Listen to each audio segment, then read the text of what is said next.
Okay, good evening. Can everybody hear me at the back?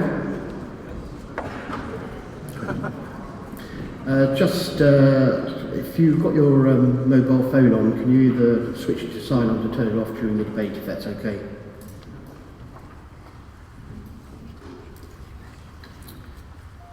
Peterhouse Corporate Finance, Howard Kennedy and Welbeck Associates would like to welcome you all tonight to this evening's informed debate on in or out referendum, the effect of the economy and particularly the SME sector and markets as a whole. We are certain this evening's event will be a mixture of a lively, light-hearted and perhaps at times heated exchange, raising numerous points where sometimes there can be no answers. I have personally been thinking of how I should vote on the referendum, and my views on this change frequently between voting with my head and voting with my heart. I understand, with only 5 weeks to go, currently over 30% of the UK population who are able to vote have not yet made their minds up how they wish and intend to vote.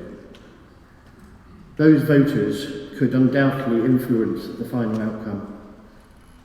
In the absence of clarity as to which is the best option, it's overwhelmingly missing, and no one can possibly predict at this time what the definitive outcome will be. Hopefully, the objective of tonight's debate may help influence your ultimate decision on your vote on the referendum on the 23rd of June 2016. Peterhouse Corporate Finance, Howard Kennedy and Welbeck Associates are delighted that so many of you have taken the time out of your busy diaries to attend tonight at this most splendid venue, the Merchant Taylors Hall. We are sure you will be entertained by our esteemed panel, who will shortly give us the benefits of their personal views on whether to vote in or out. Sadly, Nigel Farage wasn't able to make it onto the panel tonight, as he is currently still queuing for a ticket to be let onto Boris's battle bus. At this point, I am delighted to introduce you to Mark Stevens, CBE, who will be the moderator for tonight's event. Many of you will know Mark, a partner of the law firm Howard Kennedy. He is one of the UK's renowned lawyers, appearing in the Supreme Court as often as he does on the TV and radio, which is probably no surprise given that I'm told he used to be in the Royal Shakespeare Company. A random fact I discovered about Mark is that before he took up the law, he toured as a roadie with Pink Floyd. So please welcome Mark, who will now introduce you to tonight's panellists and run through the theme for this evening. Thank you, and I hope you enjoy the event.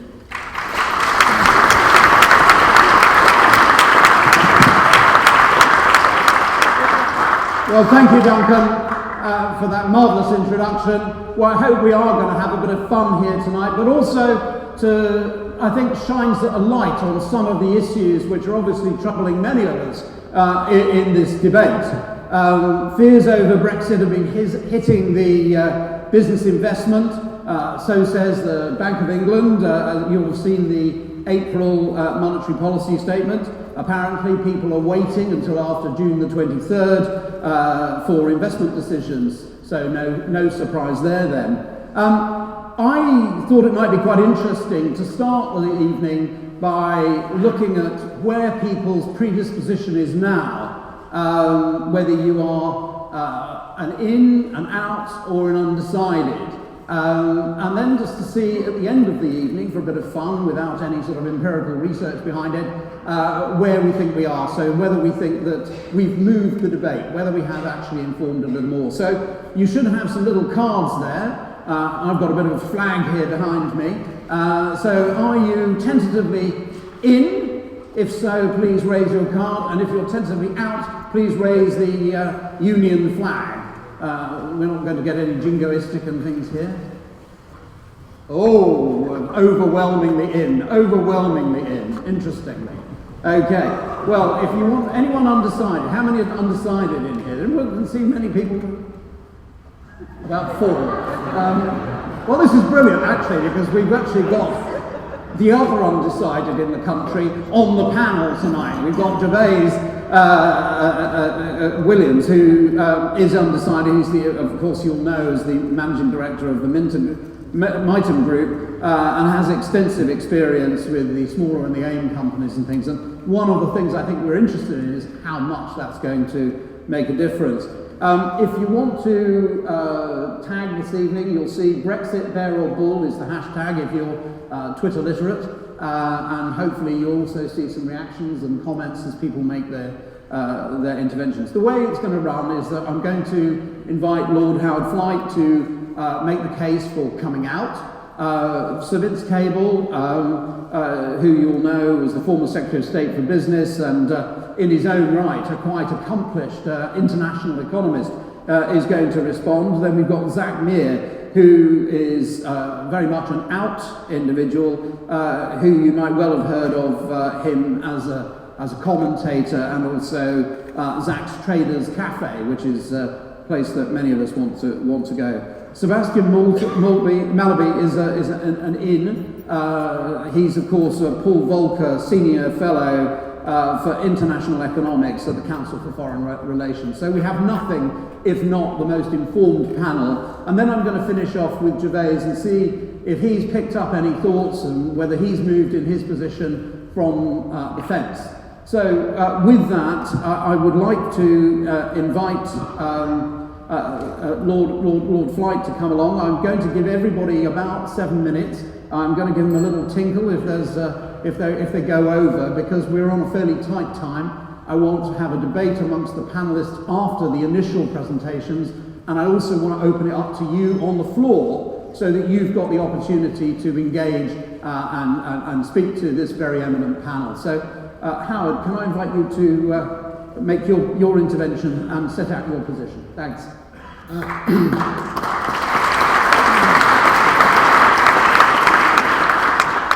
Good evening, ladies and gentlemen. I confess that I think I've now done 10 seminars or debates on the subject in the city, and I just comment that where the audience predominantly is working for one of the large investment banks, the JP Morgan's, Goldman Sachs, they are very consistently in favour of staying in. Where they are entrepreneurs like Luke Johnson, James Dyson, and working for smaller institutions, they are overwhelmingly in favour of Brexit. And that has actually, I repeat, been the finding of some 10 different presentations. I note that the Share Centre poll also has moved up to 63% Brexit from 44% a year ago.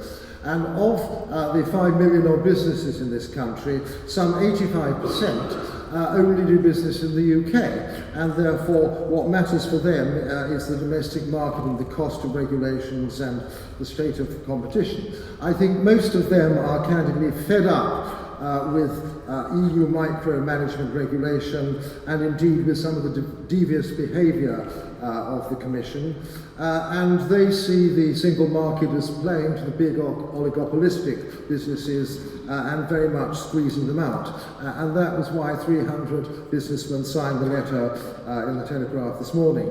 Now, briefly answering the debate, I think if there is an in vote, markets will bounce in the short term, but they'll do less well in the long term. If there is an out vote, I think markets will go down a bit, there'll be some volatility, but they will do better in the long term because there'll be, the companies will be free of quite a lot of unnecessary costs. But it's the big issues, to my mind, which really matter. And of those big issues, for 1,000 years, this country has struggled to create a democratic system, and we're quietly throwing it away. And what Heath did was to allow EU diktat law to come in here under royal prerogative without any parliamentary scrutiny or approval. And now some 60% of our laws are already that. We've given away that which we've created for the rest of the world, which is a proper democratic system. and we want UK law to prevail in the UK and not EU law. And I might add the EU Court of Justice has the power to overturn anything it wishes to, including whatever Cameron's deal was. The second thing clearly is we must have control of our borders.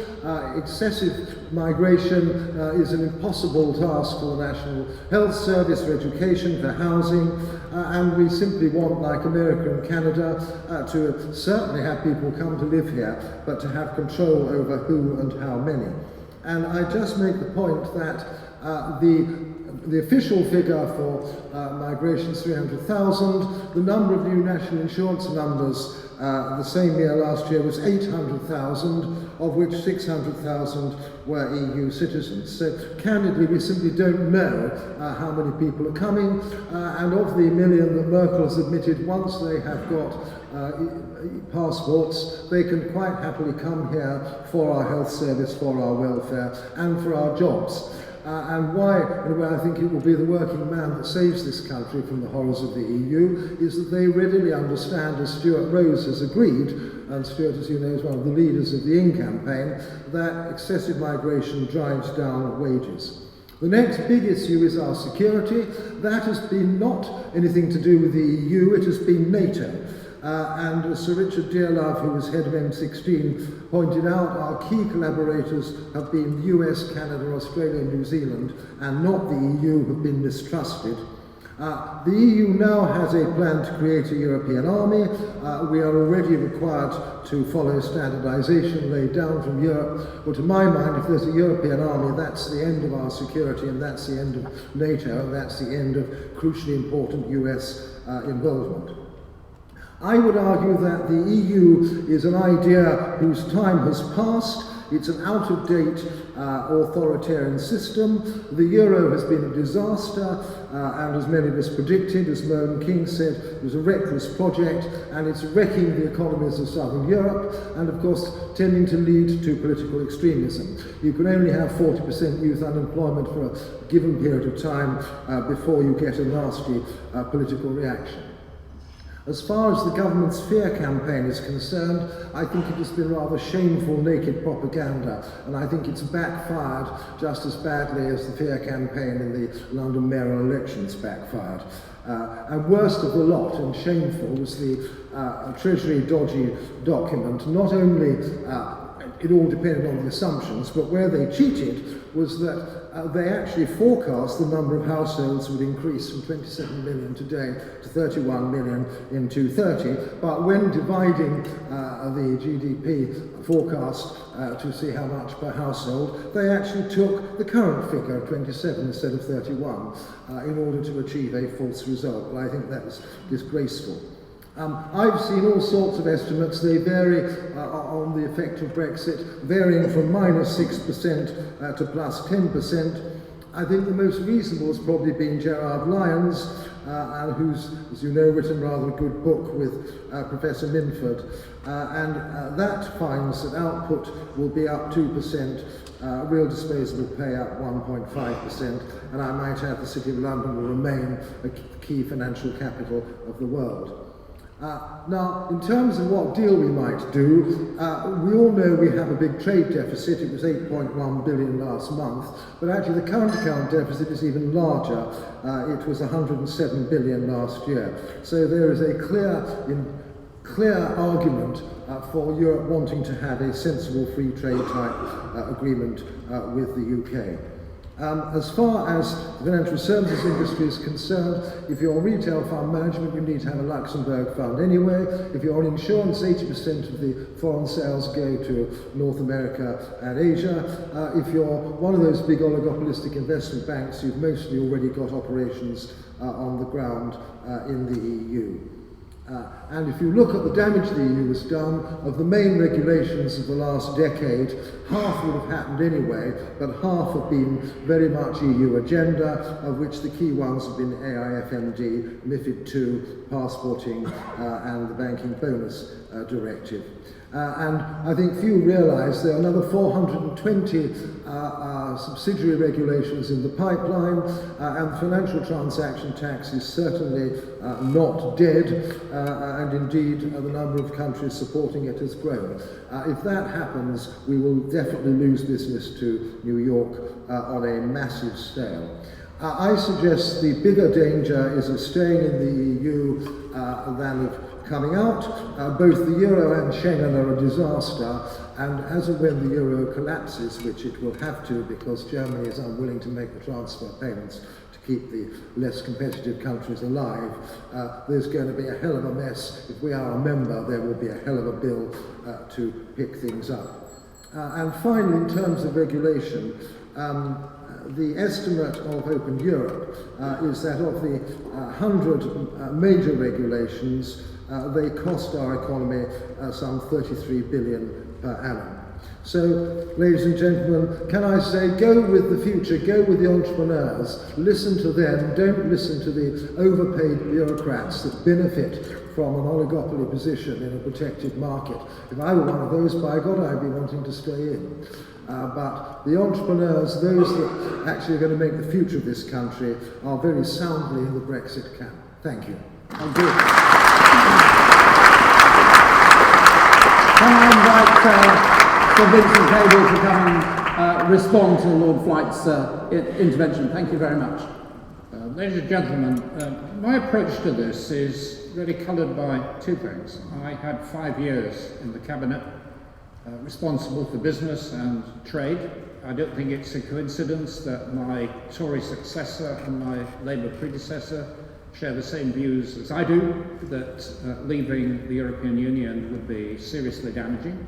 And indeed, going back further from Michael Heseltine to Alan Johnson, our job was to engage with the business community, and that's what they told us.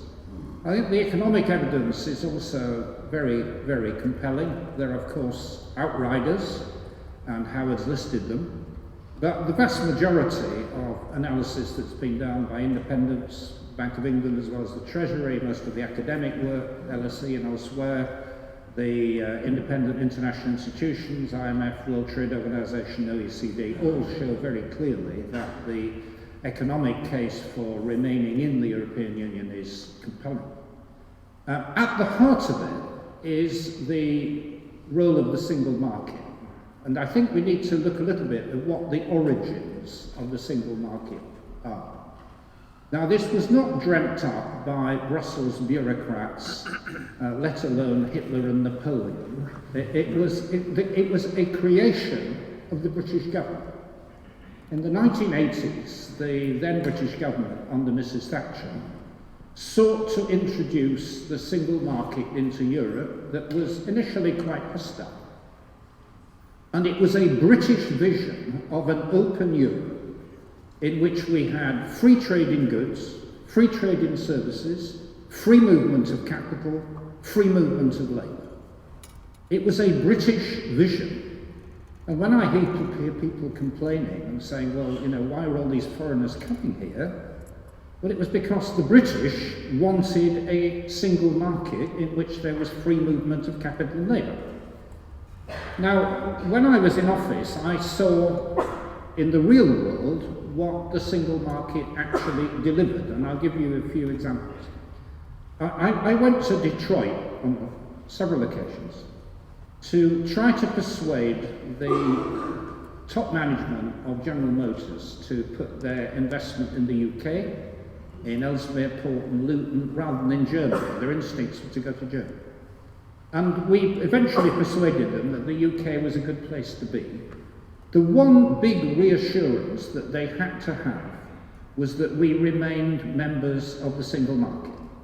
Because in the car industry, a quarter of all the stuff that's produced is consumed in Britain.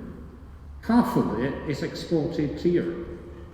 So I had, in my closing weeks as Secretary of State, I had the Nissan top management in my office trying to debate whether to make the Duke model here or in their Renault affiliate in France. And they came down in the UK because they had absolute confidence that we're going to remain in the single market. We've had billions invested in this country from Fujitsu, for example, in ICT, Hitachi, which has now established train making. And they've come out publicly and said, look, we are here in your country, not just because we like it, but because we have access to the European single market. And they've made it very clear if that went, their commitment to the UK would have to diminish. And some have been quite brutal. I mean, we have a very, very good aerospace industry. It's the second in the world. And the base of the British aerospace industry is Airbus, key part of it. It's a European consortium, trades, the components trade under the single market, and they make it absolutely clear that their commitment to the UK is based on that continuum. Now, of course, all these are big companies. Of course, big companies have small companies in their value chain, but they're big companies. But I'll just give you a little example of what the single market means for small, medium-sized, ambitious companies that want to expand and export, which of course is what we want them to do. That's what we want our entrepreneurs to be doing. A few weeks ago, I went to an ambitious company that survived the financial crisis, now doing well, and they wanted to export. They make porridge and oatmeal products. And they started in Australia. You know, okay, Australia's like Britain. They ran into a wall of product labelling, health, other restrictions. And they gave up. So they tried Holland. And they found to their surprise that if you export to Holland, you have exactly the same standards as in the UK, because that's what the single market means. And it was easy, and they made money. And they're now exporting throughout the European Union, which is a home market for them, and they make money. And this isn't just about manufacturers, that's important. It's also about services. One of the key points about the European single market is that it is in the process of opening up services, not just financial services, but creative industries, ICT, transport, the rest of it. Quite unlike bilateral agreements and the World Trade Organization. The European Union single market is much more ambitious precisely because it creates a single market in services. One of the last things I did as Secretary of State was to go to Brussels to set out the British agenda, and it's very much British-led agenda for creating a single market in digital products, which will be the core of our economy in years to come. And which is absolutely vital in the long run for Tech City and all the little clusters of entrepreneurial high-tech companies that are growing up around the country. Now, those are the opportunities. The critics will say, well, of course, there's all this kind of regulation. I mean, some of this arguments about regulation are almost comical. I mean, you know, you hear about all these square strawberries and straight bananas. And my favourite is shorter condoms, which I think one of Boris Johnson's special. I mean, not only are these things silly and usually fabricated, but they actually miss the point, which that the whole point about having common standards is that you remove administrative barriers to trade. And as it happens, in the last government, the coalition, one of my jobs was overseeing with Tory colleagues the system of regulation, not financial services, but the other stuff. And as it happens, the UK has probably the most liberalised, deregulated product and labour markets in the Western world. We're probably a bit behind the US, but not much. We have a very, very liberalised economy. The whole idea that our entrepreneurs are hamstrung by European regulation is complete nonsense. I mean, what's often happened, of course, is that the British embellish such European regulation as exists as a consequence of the single market. Let me just conclude with a reference to what I think could happen if we leave. I mean, we're talking here about divorce. And we all know, from our personal acquaintances, you know, divorce can work out well, can do. It's possible. You know, people can live happily ever after. But it usually doesn't. It can become very messy, costly, and nasty. And the reason why that could so easily happen in this case is that we have no idea what would happen if we left. We have different models being advanced, the Albanian model, the WTO model, the Norwegian. Different people have different views about what they want. We don't know how the European Union would react. They may be terribly nice to us, you know, all 28 countries. You know, you can believe anything. There could be, but it is massively uncertain. And we're already beginning to see what happens when you plunge business into 2 to 3 years of chronic uncertainty, because that's what will happen. I don't know what will happen when we come out the other side, but coming as we have out of the financial crisis, just recovering, still a kind of fragile recovery, why on earth do we want to inflict several years of renegotiation, uncertainty, major economic shocks on our economy? It's unnecessary. We've got a good structure and it works, and let's stick with it. Thank you.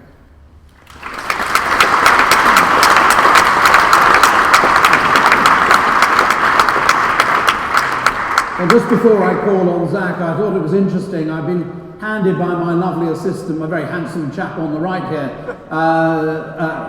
He apparently took a photograph and has been able to analyse that the poll at the start was 56% in and 44% out. So that was an interesting number in the room. I've also noticed that as we've been going on, some of you have been engaging with the Brexit bull or bear, or bear or bull, I should say. Well, that would be a very wrong hashtag.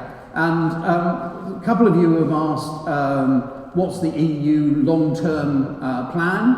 Another one has said, are we going to be ruled in this vote by head or heart? So perhaps the subsequent speakers might want to think about those issues and perhaps include them in their responses. So Zach, can I invite you to come up and respond to what you've heard so far and make your own interventions? Thank you.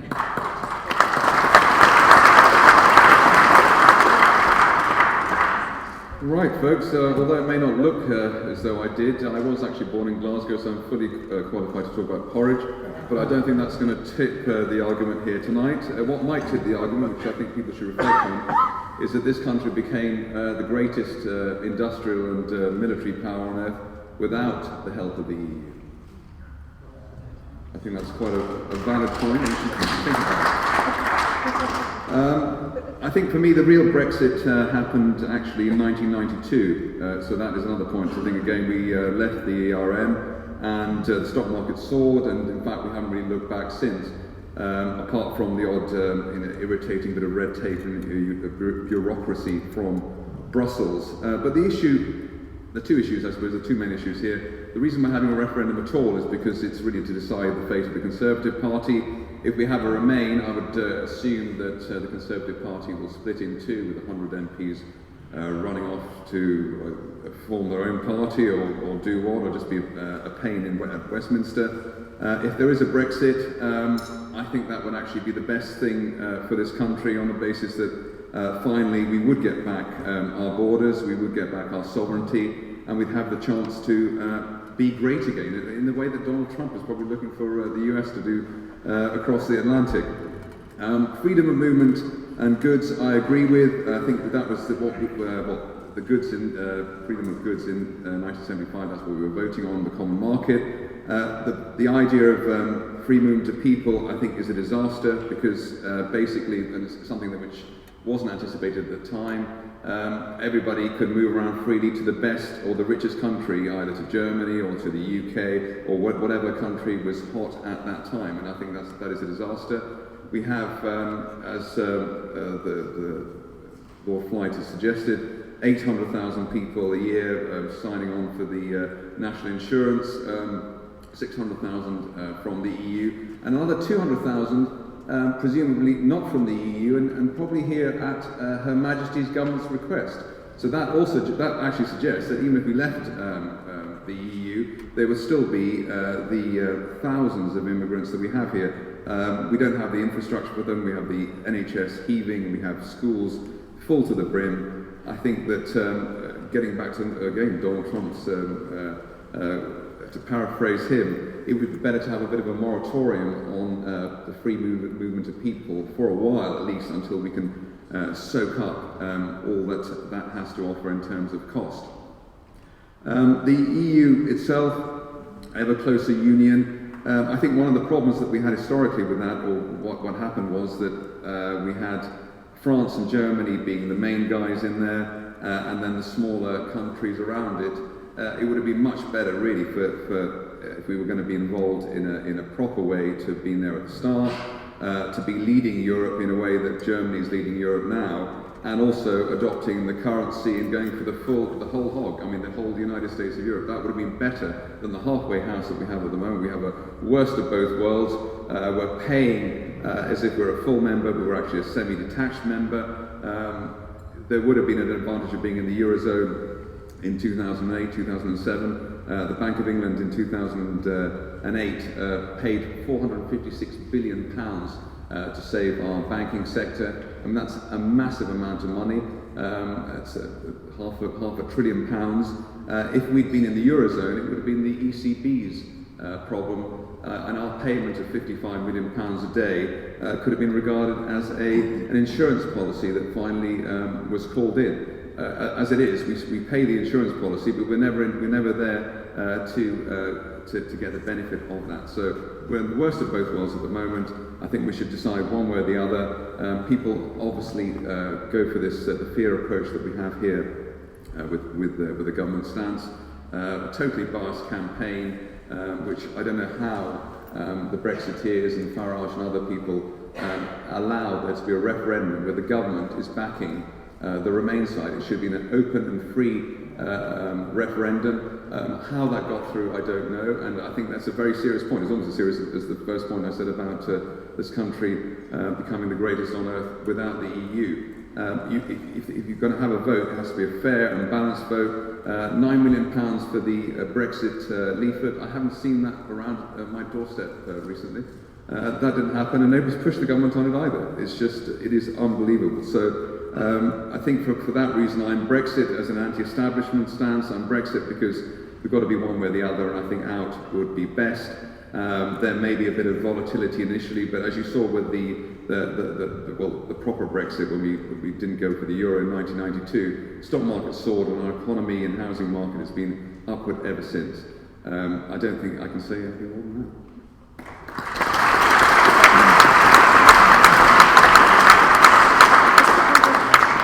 Thank you very much, Zach.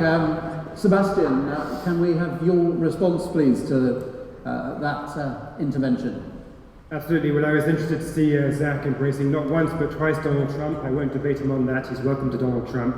I will, however, respond to the invitation to talk about the heart versus the head. It seems to me that if you care about your heart, that's not the main topic maybe of the title of this debate, but we've been invited to talk about that. If you care about the heart, you should maybe consider the people who are maybe younger than the average age. As I look around this room, as I look at myself for that matter, the people who are under 40, who in polls say that they would love to have the opportunity to go work in Europe. They like the freedom of travel and movement that EU membership represents. In one survey of young British people, 57% said they would like to try working elsewhere in the EU if they had that freedom. So for me, the issue of the heart is the preservation of the personal freedom to travel through all the rich diversity of Europe. And if we care about our kids, to me, that's the issue of the heart. I don't think of, therefore, as head versus heart, which I think is sort of a false dichotomy, since I think the heart points towards Remain as well as the head. What I do see, though, is another dichotomy, which is kind of facts versus mythology.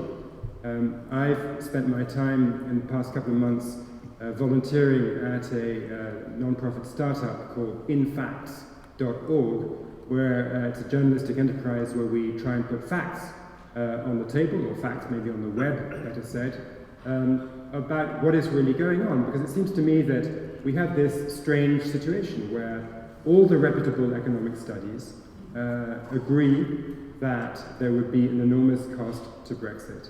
That is true of the OECD, that's true of the IMF, that's true of the Treasury, that's true of the Bank of England, that's true of the London School of Economics.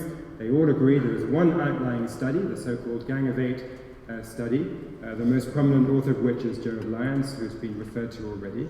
Now, if you read what Joe wrote before the start of the campaign, when he was the chief economist for the mayor of the time, Boris Johnson. He fully admits that there is an enormous shock at the beginning when Britain leaves the EU that will be costly and painful economically. And then he provides 4 different scenarios in which he shows that if you have there are 2 out scenarios, 2 in scenarios, and he points out that the very optimistic out scenario, where everything possible goes right, is marginally better than the very negative imagined Remain scenario. But if you take the average of the 2 Remain scenarios and the average of the 2 out scenarios, actually Remain is economically better. So my point is that even the principal author of the only study suggesting that we should benefit economically by leaving, the principal author of that study actually produced data showing the opposite. So we can go into that later if you want, but that is the fact. So how is it that nonetheless people advance a case for exit and apparently do so on sort of somewhat serious and straight-faced economic grounds? Well, I think there was a bunch of myths, and I want to just go through 4 of them very quickly. So myth number 1, it's expensive to be a member of the EU. There is this £350 million a week number that is emblazoned on the side of Boris Johnson's campaign bus. The problem is that this number is wrong. It's fictitious. It doesn't take account of Mrs. Thatcher's rebate, which she negotiated, and that's just for starters. The money negotiated in the rebate, by the way, is not a case where we pay Brussels and then they send us back the rebate. We never even send the money to Brussels in the first place. And then there's other things that one could cite for why the net figure is more relevant than this gross figure. But 350 million is not even the real gross figure, it's just a factual error. And yet it is repeated and repeated by the Leave side time and again. And when Boris Johnson was asked how he felt to have a falsehood on the side of his bus, he said, "I'm delirious," by which one assumes he meant very happy as opposed to sort of frenzied or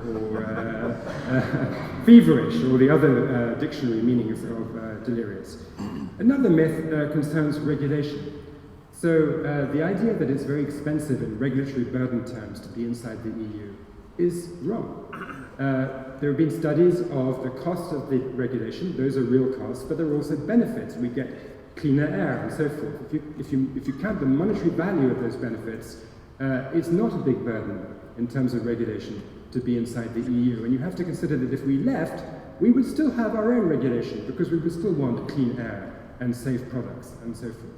So you'd still have the regulation, but without the regulatory harmonization that facilitates trade that Sir Vince eloquently talked about. Another myth, that the single market, membership of the single market, is not actually boosting our trade with the rest of the EU. This is something that Boris Johnson said not once, but twice last week. He said it in his speech on Monday. He repeated it again on a long interview in the Today programme on the BBC. He said that membership of the single market doesn't seem to produce any trade benefits at all. Well, aside from the fact that every study contradicts what he says, just on common sense grounds, do we think that the reduction of trade barriers seriously reduces trade? I mean, on common sense grounds, it's just implausible. And in his speech, he cited one source for this, one person who did one study who turns out to be a sociologist based in Southeast Asia. That is the truth. You can check it out, and on infacts.org we will soon publish an article about this. Let me just mention one other myth. This is that there's a big burden on public services that we cannot afford to deal with the inward migration that EU membership entails. Now, it's true that there is a burden on public services. More people come in, that's a burden. Everyone understands that. But the point is that the net economic impact of inward migration is overwhelmingly positive. The people who come in from the EU, 85% of them are actively in jobs. That's a higher percentage than native-born British citizens. And these people pay taxes, and the taxes arrive in the Treasury. And so the net benefit of having these migrants here is very considerable. Now, if we make the mistake as a society in not spending some of those Treasury receipts on more NHS beds, that's our fault. That's not the EU's fault. We've decided how much we want to spend on the NHS. If the migrants were to be booted out, and we had less money in the Treasury, we would wind up with a worse problem in the NHS, not an alleviated problem. So I will keep it short and sweet. I will leave it there, but let me just end with this plea. It's not head versus hearts. It's facts versus mythology. Thank you very much.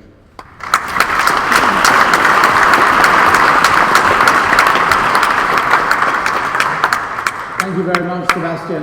Of course, I introduced Gervais at the beginning as being the man in the middle, if you like, and the fact that I am on this side doesn't mean that I'm an inner. I'm actually studiously neutral this evening. So I just want to make that clear. Now, Gervais, you've had the benefit of hearing very sophisticated arguments from both sides. Were you persuaded by the economic arguments? Is your head or heart still at it? Is Mr. Trump weighing heavily in your mind? Tell us where you are. Thank you very much. Yes, I mean, it's quite interesting. I probably, being in the financial services, one always feels one has to declare before you start an interest. And when I look at my personal family, I actually happen to have a grandfather who happens to be German, and another grandfather who happens to be English. So in fact, I absolutely am sitting on the fence on this one at the moment. And I think it's a big decision, it's a profound decision, it's a decision which is going to affect us all. So clearly, the fact that we've got such a good turnout here just reinforces the gravity of what we're talking about here, which is a major decision, which is unreversible. I think when we look at what we know already, and we've listened to the arguments already, I think there will be uncertainty already affecting the UK economy. We've already heard about some of the decisions being put on hold and such like. And certainly if there was an out vote, I think it's agreed by both sides that actually there will be a short-term effect on the economy. It will probably get worse. There may be a risk of a short-term recession. Of course, we may have a recession even if we stay in. It's not impossible. But the key issue is that trade agreements take a long time to organise. And we're in a position where it'll take 3 years perhaps to get all of the trade agreements, maybe longer, into place. We heard what Obama said on that. And the key issue really is that when you look at both camps, there's a danger when the economic arguments are brought out that both slightly choose the arguments which favour themselves and probably understate the risks associated with that. And I think the extremes of both camps are probably overstating the certainty of the thing. I think this is a very uncertain vote, whichever way we go. Whether we stay in which we've got the uncertainty of the EU, and I don't think EU going forward is going to be anything like the kind of consistency we've had in the past. I think it's going to be a much more uncertain institution. Some of the issues to do with the euro have already been discussed, but I think going out, of course, is also full of uncertainty. And so when I look at the market impact, which I was looking at today ahead of this meeting to decide whether there were things which are beginning to give us a sort of an idea, a glimpse of what might happen, I think what is interesting is we've already seen sterling fall quite a bit. And I think that is probably consensual again, that if we do choose to move out, I think sterling will continue to be weak. This reminds me back to the sort of 70s and such like, before we were in the EU, when the trade account figures every month, when they came out, used to be the key issue which stock market observers used to watch. And if the trade data was bad and the sterling was weak, the market was affected. Clearly, if we had good trade figures, the market was better. But that was one of the key issues. It's a thing which we haven't had to worry about for the last 25 years or 30 years, and perhaps it's something which we'll have to start worrying about in the future.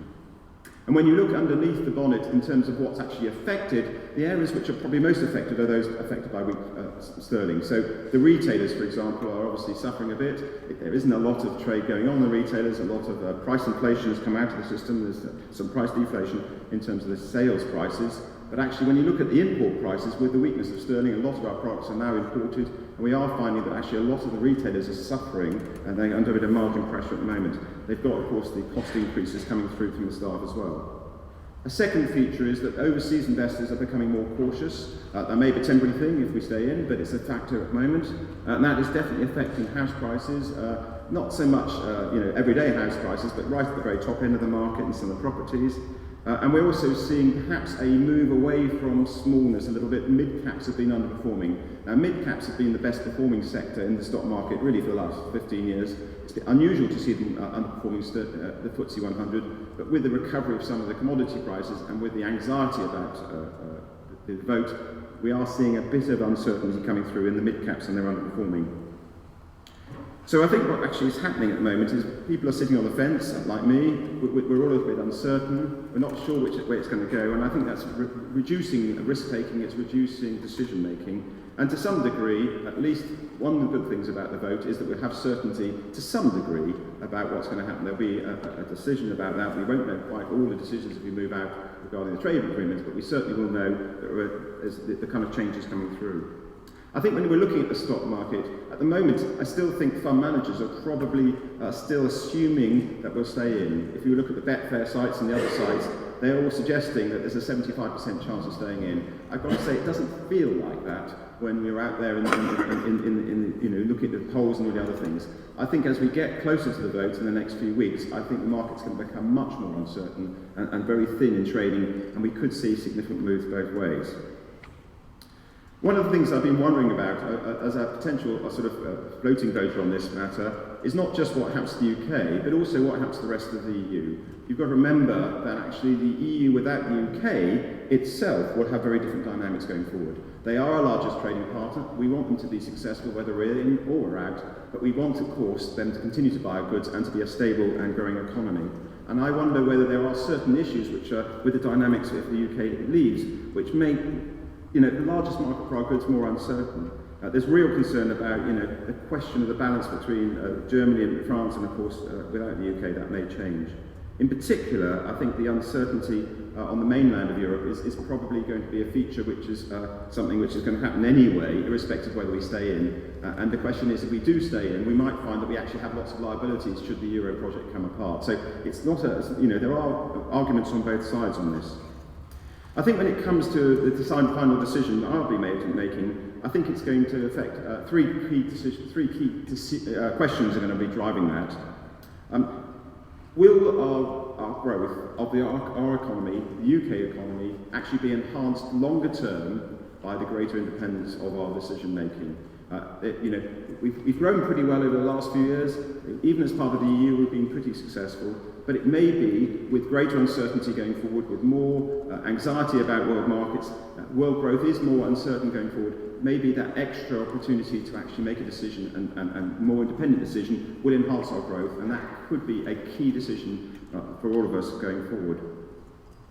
I think the current trends are that the world isn't stable anyway, so that I think to some degree there's geopolitical uncertainty anyway, and that does mean perhaps we should be part of a bigger bloc for security reasons, or of course it may mean that actually we should have more independence and not be dragged into things. Certainly I think the Trump and the Middle East, and we've heard about other things already, are probably questions which are adding to the uncertainty, and the question is whether it's good for us to be part of a big bloc or not. And certainly in the context, when I'm looking at stock markets for my clients, the issues aren't so much Brexit. I'm less concerned about Brexit than I am about China. When I come in the morning, the first thing I look at isn't what the UK stock market's going to do. I'm not looking at whether the oil price has moved up or down overnight. The key issue, when I look in, the first thing when I come in the morning, is the Chinese exchange rate. I think the Chinese economy is the key risk for world markets going forward. That's related to the fact that they are actually in the middle of a credit boom themselves.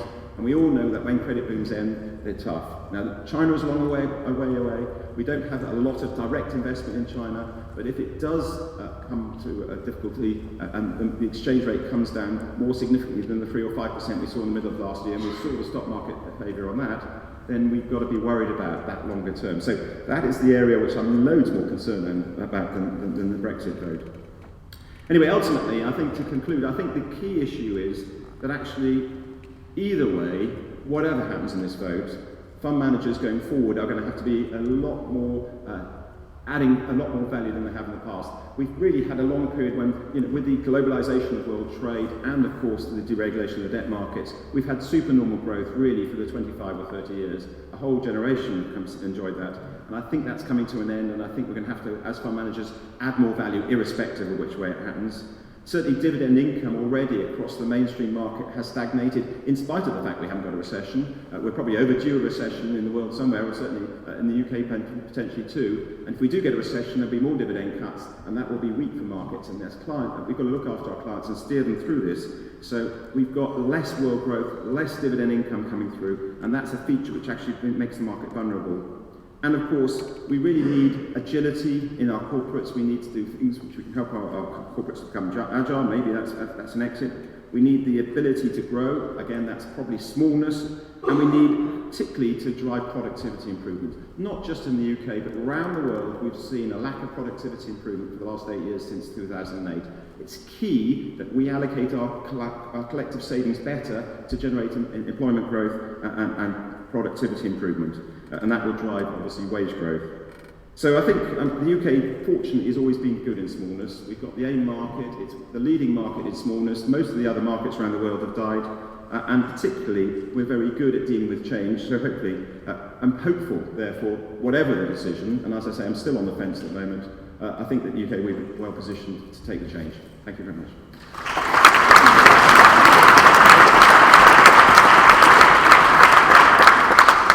Well, I think that's a marvellous introduction to the debate, and thank you for your continued engagement through the Twitter live feed. I just thought, as we move into this section where I hope that our panellists are going to enter a debate, I thought one of the things that might be a question in the minds of the audience is which sectors of the market over, say, the first 6 months after an exit do you think are going to perform best, if we're in or if we're out?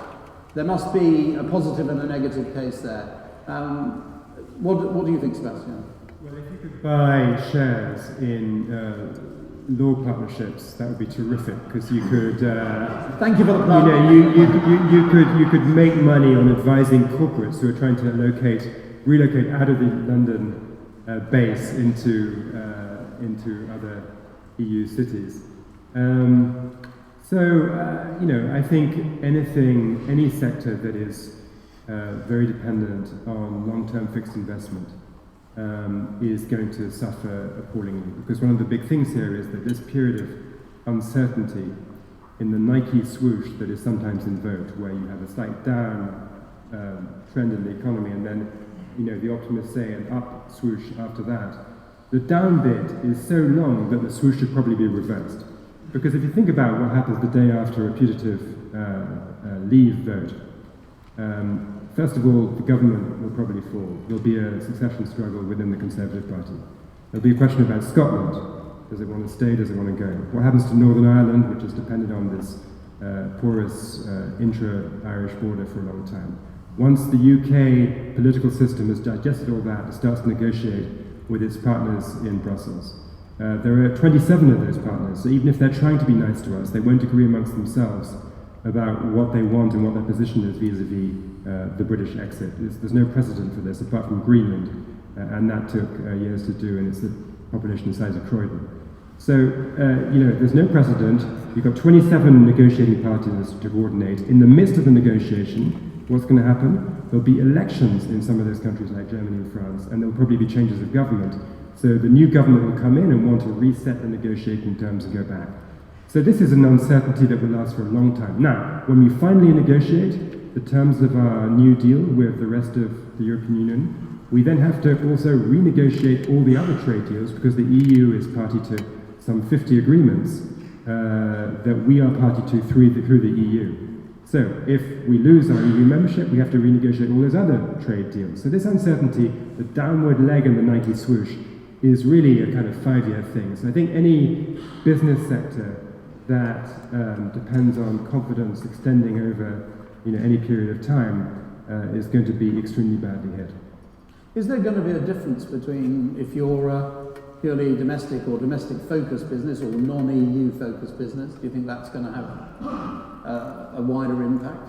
Well, I'd just say that, as I think Sue said, big companies with exposure to the rest of Europe or the rest of the world have in their supply chain small companies, or the small companies are selling to employees who work for the big companies. So I am skeptical that anybody is insulated from this shock. Now, I would say, in fairness, that there could be UK-based companies highly focused on exporting to non-EU partners, where a major collapse in sterling, which I would anticipate, increases the competitiveness of the UK export sector. So I think that could be one silver lining. Zach, are you as sceptical or not? I think I'm going by 1992, as I was saying before, with the ERM exit. That was great for the stock market. Even the false dawn of the independence of the Bank of England in '97 also gave us a massive rally as well. So I think markets like less regulation and a freer economy. And if there was a Brexit, which alas, given the skewed campaign, there will be, but if there was a Brexit, I think it would be good for the stock market as a whole. And do you think there's particular sectors that would be preferred in this period? Well, I think there was a Brexit. The conventional wisdom is that the minimum wage companies who rely on constant flux of migrants would do less well. But actually, I think that both the Conservatives and Labour are committed to a minimum amount of people coming to the country at any one time. So I don't think that'll be a problem. I think it would put into focus, Brexit would put into focus the attractions of the UK, and it would be good for the stock market. Okay. Gervais, are you persuaded by this? Yes, I was just thinking about points about the quoted companies. There are actually two quoted lawyers, which you can buy. I happen to have both shares for my clients, so there's a small upside there if it all happens. I think they're at about a penny at the moment, aren't they? No, they're doing pretty well actually. Lawyers charge a lot, isn't it? We certainly try. No, I do think the markets will be more uncertain. But as I say, I think the good news is that actually, if we did get a sell-off, there might be a lot of cheap stocks around. So actually, I'm looking at it slightly the other way. I do think that there would be real anxiety. I do think markets will be weak. I think that's consensual from both sides. But most particularly, within that, I think there would be real opportunity, particularly in smallness. I think a lot of domestic companies, UK companies, might be on the sell side of the effect. I think the valuations being relatively liquid could be hit more severely. And so I would actually be looking for opportunities for our clients. Because as I say, ultimately, I think the UK is very good, actually, at smallness. And I think smallness is the way forward, particularly after the globalisation trend we've had, and I think it's a sort of move against that. And so irrespective of what actually happened in terms of the new negotiations and things, I think there would be more opportunity for small companies to probably take advantage of the weakness of others at that stage, particularly quoted companies. And so I'd be actually hopeful that we actually might make some good returns on that. Yes, I mean, clearly the obvious thing is that if we left, this is not good news for companies that are heavily exposed to the European Union, the manufacturing supply chains, tier one companies in aerospace and motor vehicles, the GKNs of this world would be quite worried, I think, under those circumstances. And on the other hand, if we are going to have a recession, or a recession that's deeper and nastier than would otherwise be the case, then you'd want to have your money in Poundland and other recession hedges. I think the point I would add to what's already been said, I mean, the issues around uncertainty aren't just about the hiatus as you negotiate some new deal with the European Union. There's I think one of the scenarios which hasn't yet been really thought through is what happens if we finish up with the result in this referendum that's quite close and has quite a low turnout, so that the outcome has no real legitimacy, and we just endlessly go on about this issue. It's never really resolved, and the concept of a referendum becoming a never-ending. And I'm afraid that unless we get a really decisive outcome, we're going to have this sort of cloud hanging over us for a very long time. But was David Cameron foolish to my colleagues were not in favour of having it partly for that reason. But I mean, we are where we are. There's no point trying to reinvent history, and we've got to try and make sure the maximum number of people vote and that we get a good, clear outcome for staying in my case. And I mean, do you think that Cameron, by personalising this around himself, has made a mistake? I mean, he could have learned a lesson from Harold Wilson, who stood back and said, "I'm going to go with the will of the people," and then sent his stormtroopers. Do you think that would have been a better way of going? Well, I just find it bizarre. I heard a few minutes ago this argument that somehow or other the government should be neutral. I mean, we just had a referendum in Scotland about whether the United Kingdom should stay together or break up. I mean, I can't honestly recall people seriously arguing that the proper role of the government is to sit back and say, well, yes, let it all happen. The government has to have a clear view. I mean, I'm not in David Cameron's party, but I think he has a lot of credibility. I have no quarrel with the fact that he's leading the politics of it. And the problem is that it may not be good news in this gathering here, but the party that will determine the outcome of this referendum is the Labour Party. Because, at the moment, Corbyn is engaged in what you might call one-hand clapping. He's, theoretically in favour, but if you're an orthodox Marxist-Leninist, as he is, you clearly want to see chaotic conditions, and which an exit might well produce. So, I mean, there is an issue about, they say one thing, but I don't get any sense that the Labour Party is really trying very hard to get their people out. Yeah, I saw his brother had been saying that he was really an outer. Well, I don't know privately what he is, but it comes back to your question that David Cameron has no alternative but to lead, and I think he is doing that, and I think quite well, actually. Alan, it was... Well, first of all, I agree with Vince that if there is an indecisive vote, it doesn't resolve the situation. So I hope the vote is decisive. In terms of stock markets, the single market has been okay for goods, but it's been very poor for services in Europe, and 80% of our economy is services. And so the whole idea that the single market's been wonderful isn't true in the service sector. If there's a decisive Brexit vote, the prospect, I think, is definitely that sterling weakens further. That should be positive for actually large stocks, which are mostly international and have got valuable assets and earnings, which will go up in sterling terms. It seems to me, actually, that it's also quite good news for smaller cap stocks. Very few of them actually export to Europe, and those that are exporting are nowadays quite often exporting to Commonwealth economies. And I might there, don't forget that the aggregate size of Commonwealth economies is about 140% of the whole of the EU. And you speak to people in India and they say, please come and do some more business with us. So let's have our own trade agreement and so forth. But I think if there is a decisive Brexit vote, you may have a short period when there's sort of uncertainty and not expected, and that would be bad for markets. I think thereafter it's actually pretty positive for markets, and likely package of developments point in that direction. I think finally, change will take a long time. I mean, my guess is that there would be at least 3 years of negotiation with the EU, how we might arrange things. Then we was Article 50, and then another 2 years before that gets documented. So, to some extent, not a huge amount is actually going to change in the near future. Thank you. We're constantly told by banks and financial intermediaries that regulation cost is very high as a result of the EU. What's the truth of that, do you think? Gervais, do you have a view on that? Interesting, isn't it, when you look at regulation? I mean, I think regulation certainly has been a significant feature of the capital market unification and the rest of it.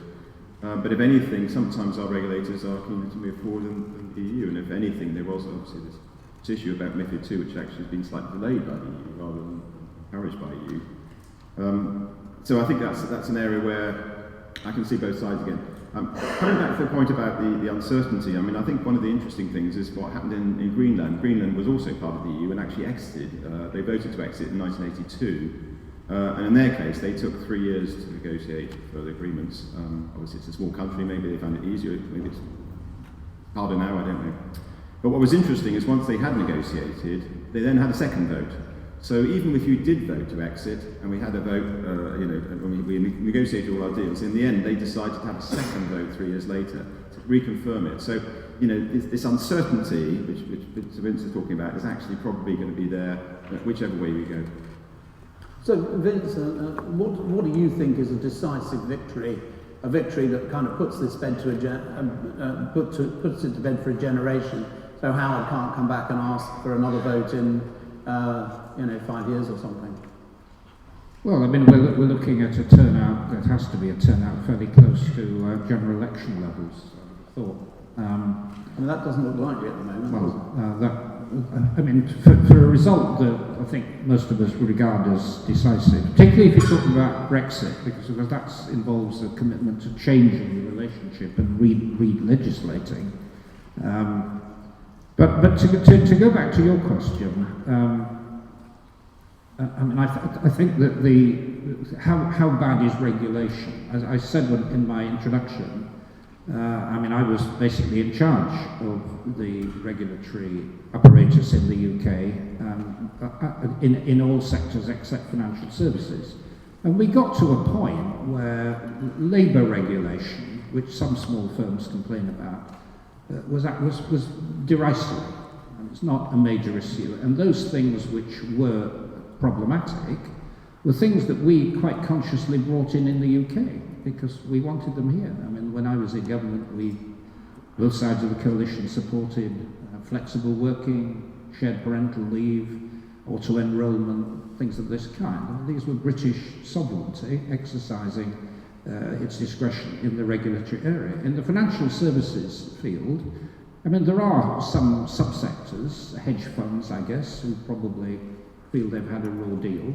But on the other hand, the passporting system for banks and insurance companies has been an enormous benefit to them in terms of enabling banks to come here. Handelsbanken, for example, have come under a passporting arrangement and enabling British firms to operate through the European Union. And I guess that's the reason why the City UK, which is the trade body for the city, has always been pretty strong, and I remember it remaining within the Union. Zach, what's your view on the regulatory cost? Echoes what my view is on the whole EU concept. It's another layer of tax, it's another layer of regulation, which I don't want. And do you think there's a significant cost associated with that? Do you think we would be able to unburden ourselves from... Well, I haven't read the MiFID 1, 2, 3, 4, or how many there are, but that's not something I want to actually... That's very good bedtime reading, I'm sure. Well, certainly put you to sleep. But those sorts of things are... We have enough of our own regulation with our FCA and SFO and all the other people like that in the city who are still trying to get a result. Without having the EU people and the mandarins on top of that. I think that the problem we have here is there's enough regulation here already without having another layer. And also, at the end of the day, you're just saying, it's the City of London, we want to do things our own way. We don't need anybody else to either make suggestions or to passport us in or out. We can do that ourselves. We can make an arrangement. These days, everything's online. You can communicate with people much more easily than in the 70s, when it really was a big deal doing business with somebody in Germany or France. It's all much more easy for companies to work directly with other companies. And how do you think there's a serious regulatory boon that we would get? Will we be able to discern? Yes, I sat for 4 years on the Lord's EU Economic and Finance Committee, and every week there was more and more and more stuff coming through. Our job was to understand it, go through it, and advise government on it. And to me, it was just a sort of never-ending micromanagement build-up with attempts to regulate far beyond that which makes any sense. In terms of cost, I quoted it, and the Open Europe figure is 33 billion. I just wanted to make one quite interesting point there with reference to hedge funds. Most hedge funds and private equity funds are Guernsey vehicles, London listed. They export quite happily to the EU under the country-by-country basis, because there aren't many countries they're rather bothering with. But Guernsey is scheduled to be one of the first non-EU members to get AIFMD passporting in the autumn, together with Hong Kong and the US. And so, back to my sort of prior point, in terms of negotiations with the EU, EU. It seems to me it would be a complete madness if what the EU really hates, which is an offshore centre north of France, is granted AIFMD passporting. It seems to me you'd have to grant the UK AIFMD passporting as well. But I don't deny there is a tendency occasionally here to gold plate regulations, and we need a revolution. We need a sort of a real clean out of excessive regulation in this country. It's one of the reasons why productivity has fallen so much, particularly in the City of London. The numbers of people employed on either side of the fence in regulation has just exploded in the last 5 years. So, I mean, look, on the non-financial sector, as has been said, it's just a myth that the UK is over-regulated, and OECD comparative studies of the flexibility of economies bear that out. The UK scores very well, it's a very flexible economy, so there ain't no problem there. On the financial services side, I would invite you to consider the following. When I'm not obsessed with this Brexit fight, what I am is a financial historian, and I've written a history of hedge funds. You know, the point about regulation of financial services right now is that we've been through the most enormous shock in 2008, which, not surprisingly, created a huge amount of public pressure for further regulation of financial services. That's true in the US, where I spent 18 years until a couple of years ago, and it's true in Europe. And what strikes me about the regulatory response in Europe is that it hasn't actually been as bad as it might have been, right, given the scale of the 2008 shock. The most frequently cited case of regulatory overreach is in the bonus cap realm, where I do think it was crazy for the EU to come up with a structure that encouraged higher fixed pay and lower variable pay. That's the opposite of what you want. So this is clearly dumb, and I'm not defending it, right? But if that's the one example that people can cite of a clear mistake, a mistake, by the way, which, as I understand it, is up for review now in Brussels under Jonathan Hill's review of the idea of a single capital market. You know, that, you know, in terms of the overreach you can have, it doesn't strike me as catastrophic. On hedge funds and AIFMD, again, I mean, hedge funds benefit from the passporting. The idea that we could do a Brexit, leave the EU, and then find that financial regulators in the rest of the EU are perfectly happy for us to use Guernsey or whatever it is to kind of go around their restrictions strikes me as implausible. The whole direction of financial regulation is towards renationalization. The ECB, the European Central Bank, already tried to force clearing of euro-denominated instruments out of London and into the Eurozone, and they only lost that because we are a member of the EU single market, and so that was taken to the European Court of Justice, and under single market rules, Britain won. So this was a case, by the way, of the European Court of Justice being on our side against a European institution, the European Central Bank, which is something that the demonizers of the ECJ on the Brexit side frequently forget. So we won that case, and we would lose it if we did a Brexit and we came out of the European Union, because then the European Central Bank would be able to say, now we want the euro clearing in the Eurozone, and we wouldn't be able to appeal to our single market membership to defend ourselves from that. So, I mean, the bottom line is, sure, there's been some overreach in financial regulation, just as there has been in the US. It's not surprising given the politics of post-2008, but it hasn't been all that disastrous, and I think the path of travel for the next few years will be more stable than it has been in the immediate post-crisis period. I just point out, I think that victory was not on the basis of principle, and the European Court of Justice could easily come back and rule the other way. It was actually on technical grounds that it had been mishandled. So I don't think we're actually safe from that ending up losing it, along with the 70 other things that we voted for and lost. Well, I'd like to come to the audience in a moment. Have we got a microphone for the audience? We? Yeah, well, maybe people have to come up. But if you could indicate to me during the next question, I see one there. But if I pick up with another one over here, I'm going to come to you after this next quick question. I forget who it was, mentioned Boris's Polish battle bus. It was Sebastian, yeah. With the 350 million pound number on the side, which of course I think everybody accepts, Boris included now, that it's not the net sum. But let's say, for the sake of argument, that the net sum is around 150, 60 million, 120 million, okay, let's take 120 million. What sort of impact is that in terms of our economy generally? And it's the proportion of that to any sort of layperson seeing that go past, it sounds like a big number. Is that a serious number as far as the economy is concerned? Sorry? About 1/3 of 1%. 1/3 of 1%, okay.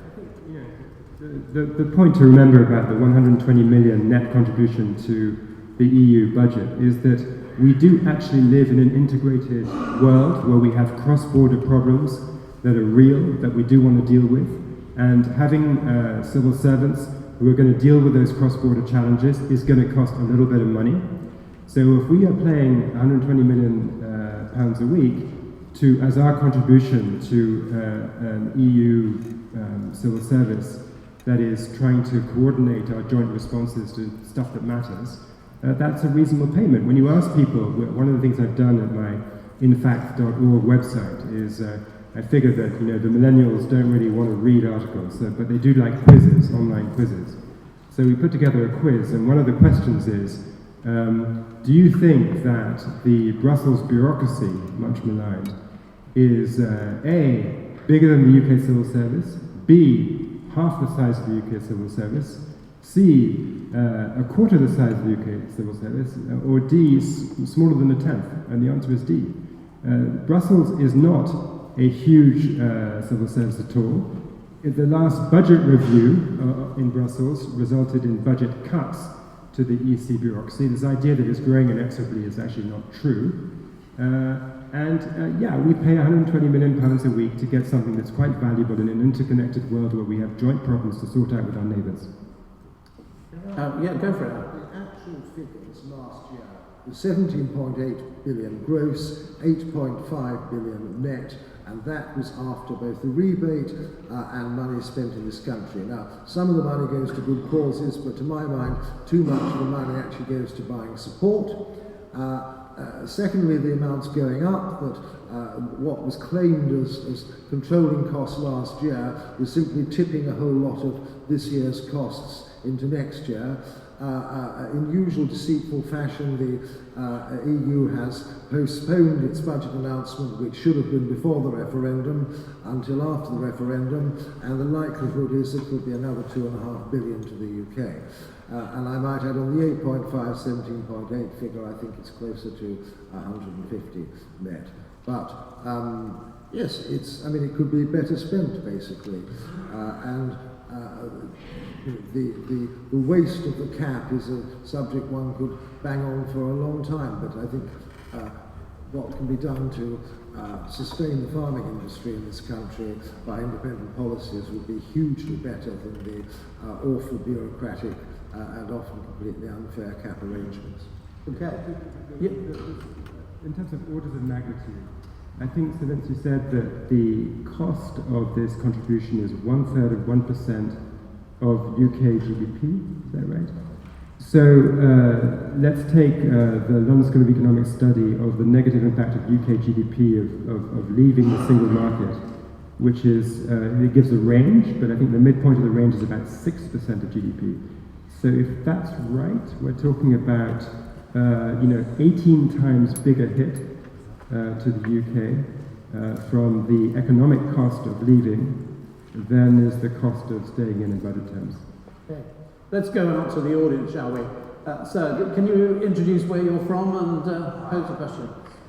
Harry Chenevix-Trench from Blackstone Consultancy.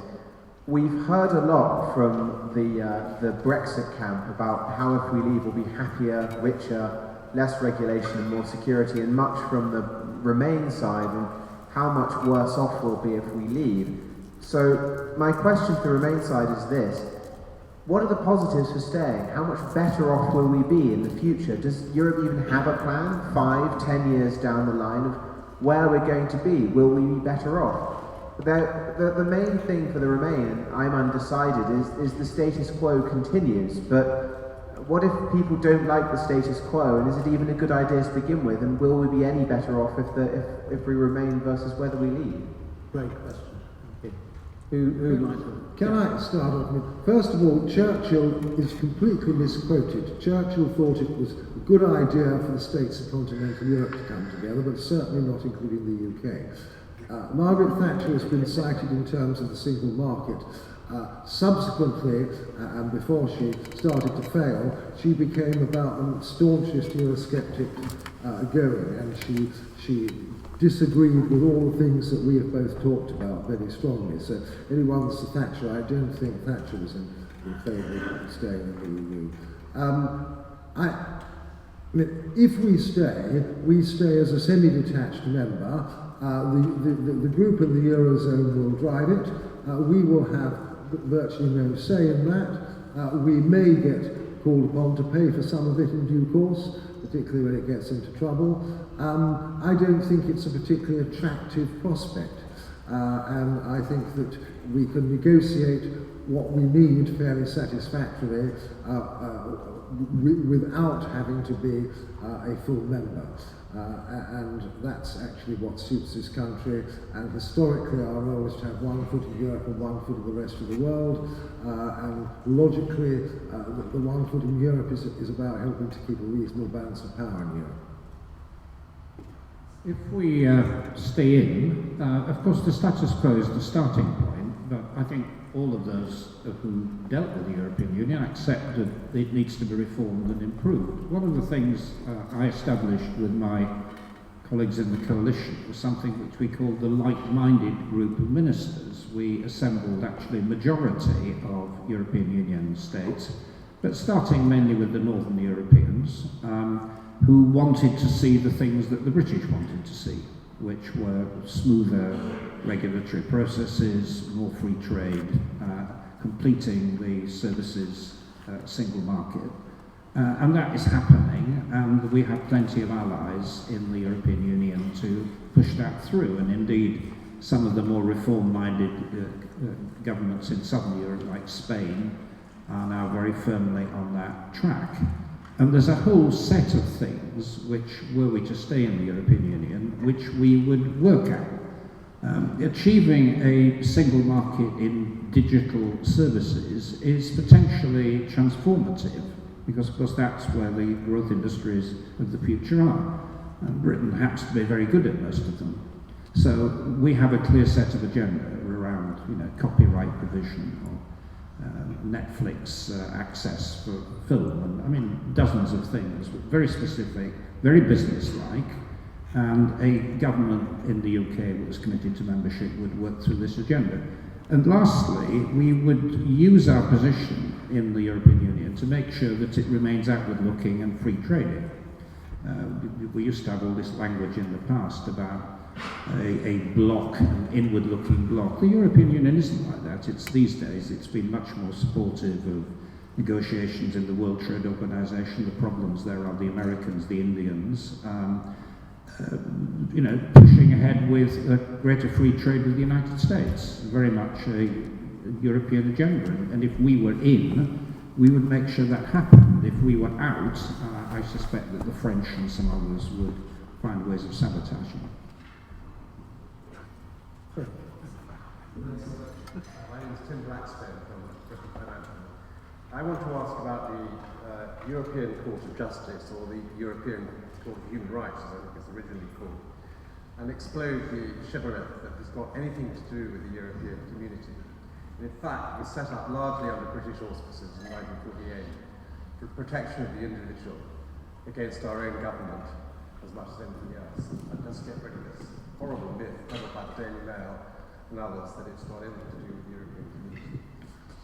You're right, technically, but it was set up to deal with continental Europe and not the UK. And I would argue that our own law is just as good, and that some of the rulings of the European Court of Justice have clearly been wrong. And it is a major issue, and even though it's not part technically of the EU, it has actually got the power to overrule virtually anything the EU or member countries might do. Yeah, I mean, of course, the European Court of Justice is the final arbiter on European law, and the European Court of Human Rights is the final arbiter on human rights convention. And as you're right, it was set up primarily by us after the last war. So, hi, John McKeown from Ireland Energy. Just a couple of facts which I'd like to comment on. The UK's fifth largest export market is Ireland, and we are the largest importer of UK goods. There's $1 billion a week of trade between the two countries. That could change with the possibility of import duties coming in. Both would like to comment on that. sorry, could you repeat the question? Sorry, my apologies. Sorry? Oh yes, I said Ireland is the UK's fifth largest export market, right? And we're the largest importer of UK goods. There's $1 billion a week of trade between the two countries, and we have a very close relationship. Also, you have the possibility of borders possibly coming back up again with the North and the Republic, and the possibility of import duties coming back in. That could cause great problems, with the expense for UK goods going into Ireland. Obviously, it's one of the largest markets for UK exports. Throw something in there. The EU has been a declining market for us. At its peak, it was about 60% of our exports. It's now down to, I think it's 42 or 44%, but you've got to knock off the transshipments via Holland, which takes it down to about 38%. And the forecasts are that it goes down to 35%. And of all the EU country members, we've got the smallest bit of our trade with the rest of the EU. And that is partly because of what I just said, which is the single market doesn't work very well in services. The financial sector even, financial services, about half are exported. 70% go elsewhere in the world internationally, 30% are to the EU. And perhaps surprisingly, then taken as a percentage of GDP, it's only about 1.2%. So all the noise that's being made by the big investment banks doesn't actually reflect the significance of their exports, which anyway are pretty safe. But I think the interesting thing is, are we going to grasp the opportunities offered by India, by China, by other emerging economies, which even if they've had a rough time in recent years, are clearly going to grow a lot faster. And I particularly made reference again to the expansion of the Commonwealth economies. I think there's a huge amount of scope for us, and actually we handle it better by ourselves. And you talk even with America, it doesn't look as if the trade deal with the EU is going to come off, and it may take some time and effort, but I would prefer to see us negotiating our own trade deals with the US, with India and with China. And I think the opportunity with China is particularly good. I think we on the Remain side would absolutely agree that trading with China and India and so forth is terrific, and nothing in our EU membership stops us from doing that. But your question is about Ireland. And the answer to your question is, it would be massively disruptive to leave the EU because that border might come up again. And this is one of the costs of Brexit.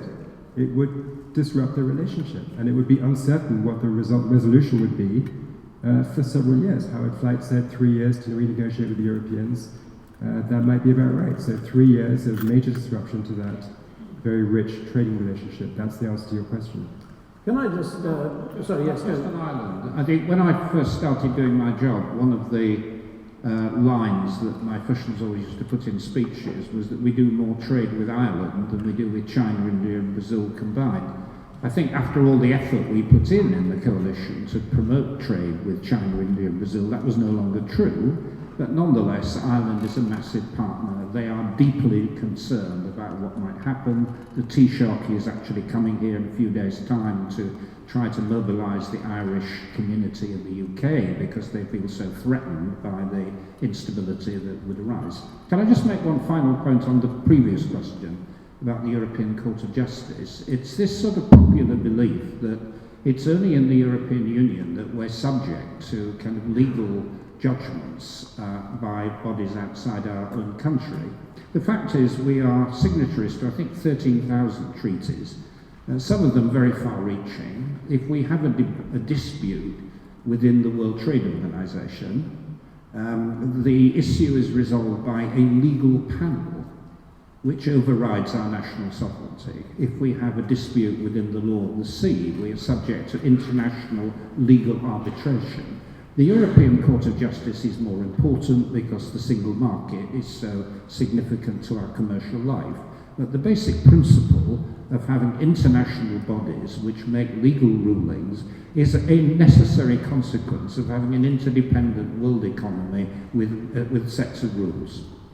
Can I just ask one last question for the panel before we go out and mix and mingle again? It's really picking up on something that you said, Sir Vince, which was about the EU being a starting point for reform.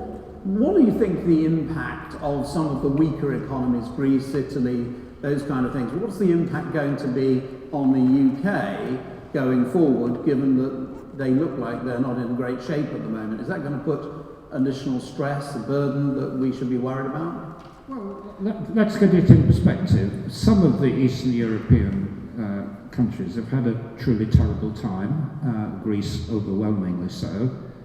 Spain is now the most rapidly growing country in Europe, together with Ireland, both considerably faster recovery than the UK at the moment. And in fact, the Eurozone as a whole, despite its problems, is currently growing faster than the UK.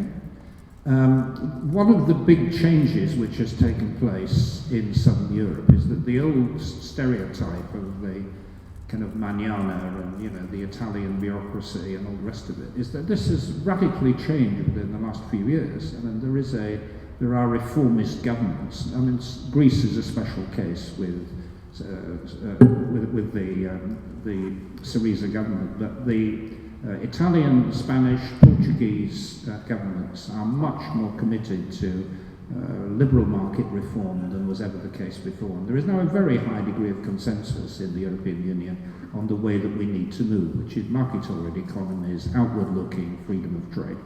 Lord Vaughan, do you think that the weaker economies are going to be a major problem for us going forward? They are a problem, and youth unemployment is around 40% across the whole of Southern Europe. I think there is a fair argument that they needed a bit of German discipline, but the real problem is that Germany refuses to countenance transfer payments to the weaker economies. The UK has about 80 billion of transfer payments from more prosperous bits. The less prosperous in America, something like 35% of federal spending is all transfer payments, mostly to the south of the Mason-Dixon line. And the Italian economy has hardly grown since 2000, since it joined the euro. So I don't think those economies are at all out of the water in terms of being unable to compete with super efficient Germany. And you've got the ridiculous situation where Germany's got what's for them a very cheap currency, and they wipe the floor with everybody. And for Italy and Spain, they've got expensive currencies. I'm sorry, I didn't actually hear the Irish bit, but just come back on that.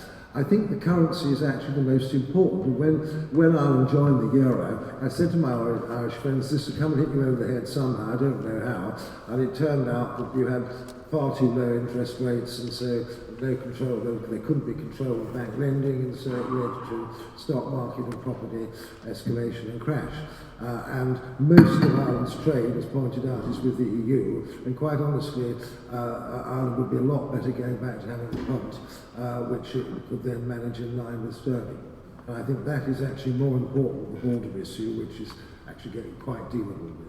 Sebastian, do you think that there's a risk attached to the weaker economies if we stay in? So it's absolutely true that Greece and much of the rest of the periphery remains very weak, but the relevant question for you guys today is, do you make them any stronger by doing a Brexit? And the answer is the opposite.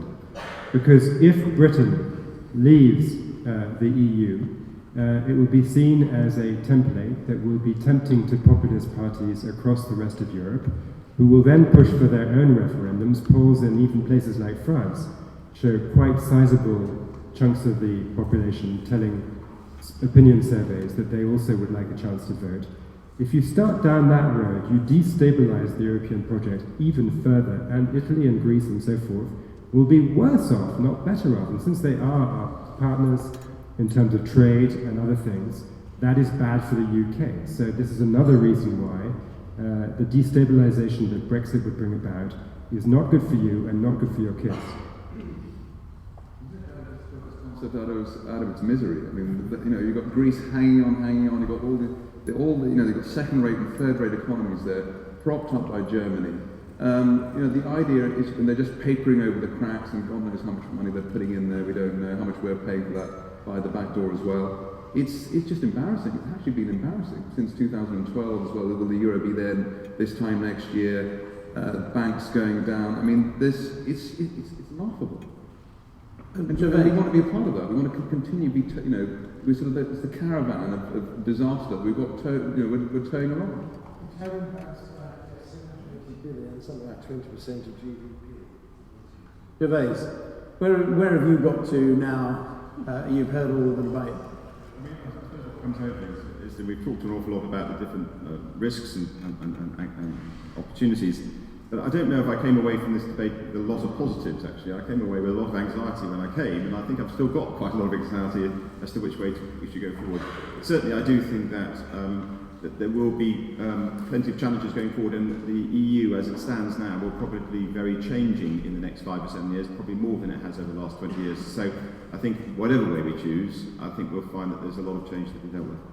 Thank you. Well, look, we've had a fabulous debate, fabulous contributions from the floor. Can we, just before we go outside again, just hold up, see if there's been any change? If you're in or you're out, hold up the appropriate flag, and let's see where we're at.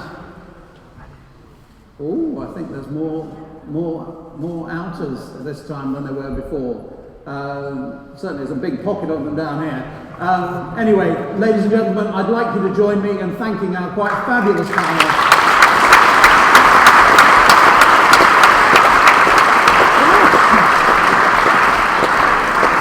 I'd like you to thank our sponsors for this evening, and I hope you will enjoy and go out next mingle and start the conversation again outside. Thank you.